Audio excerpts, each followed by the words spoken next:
Shalom kekasih hatinya Tuhan. It's nice to meet you again this morning devotional reading pada hari Kamis 30 Desember 2021.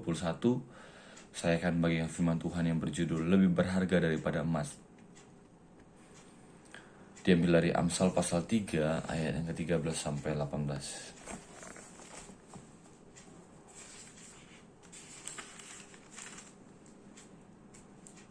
Hope all of you still blessed.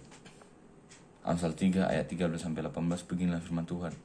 Berbahagialah orang yang mendapat hikmat, orang yang memperoleh kepandaian, karena keuntungannya melebihi keuntungan perak, dan hasilnya melebihi emas. Ia lebih berharga daripada permata, apapun yang kau inginkan tidak dapat menyamainya.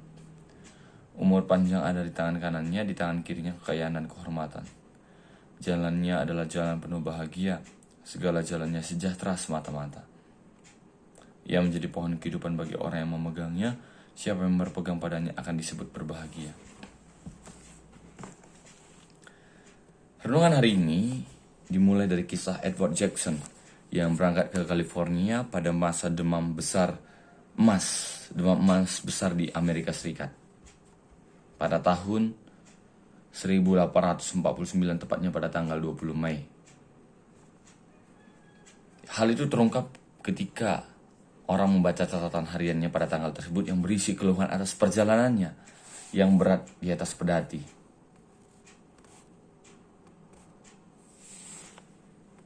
Suatu pengalaman yang syarat penyakit dan kematian.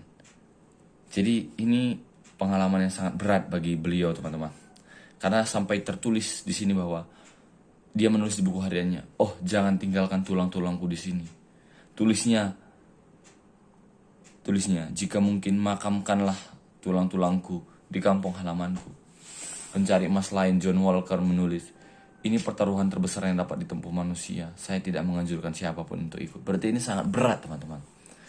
Kalau dia seorang yang terbiasa menambang emas mengatakan hal ini sangat berat, berarti itu sudah memang di luar batas kewajaran manusia. Yang kedua, Walker akhirnya sukses dalam bidang pertanian, peternakan, dan politik. Akhirnya Walker ini meninggalkan pekerjaannya yang tadinya sebagai penambang emas. Dia masuk ke dunia pertanian, peternakan, dan politik. Ketika seorang anggota keluarga membawa surat-surat Walker yang telah menguning ke program televisi Antiques Roadshow. Surat-surat tersebut ditaksir bernilai ribuan dolar. Pemandu acara berkata, jadi bisa dibilang ia berhasil memperoleh sesuatu yang berharga dari demam emas itu, yaitu surat-suratnya. Kemudian yang ketiga, Edward dan Walker pulang setelah memperoleh hikmat daripada Tuhan, yang membuat mereka memiliki kehidupan yang lebih praktis. Pertimbangkanlah kata-kata hikmat Raja Salomo, berbahagialah orang yang mendapat hikmat, menjadi pohon kehidupan bagi orang yang memegangnya. Keuntungan dari keputusan yang bijak melebihi keuntungan perak, dan hasilnya melebihi emas. Menjadikan hikmat lebih berharga daripada apapun yang dapat diinginkan manusia. Kalau kita bayangkan penambang emas dibandingkan dengan peternakan, mungkin jauh, teman-teman. Tapi kenapa dia memilih? Karena Tuhan memberikan hikmat kepada dia untuk meninggalkan pekerjaan penambang emas itu yang sangat berisiko tinggi, dan kembali ke pekerjaan atau masuk ke dunia peternakan yang bisa dibilang risikonya rendah, tapi hidupnya selamat. Yang keempat, berpeganglah teguh pada hikmat, bukan duniawi. Seperti dikatakan bahwa umur panjang ada di tangan kanannya, di tangan kirinya kekayaan dan kehormatan. Segala jalannya sejahtera semata-mata. Oleh karena itu kita ditantang untuk berpegang teguh pada hikmat, bukan keinginan duniawi. Itulah jalan yang diberkati Allah. Ditulis oleh Patricia Raybon. Pertanyaan, keinginan duniawi apa yang selama ini kamu kejar dalam hidup? Mungkin ada di antara kita yang mengejar masa depan. Nggak salah. Ada mungkin yang mengejar teman hidup, ada yang mungkin mengejar nama baik.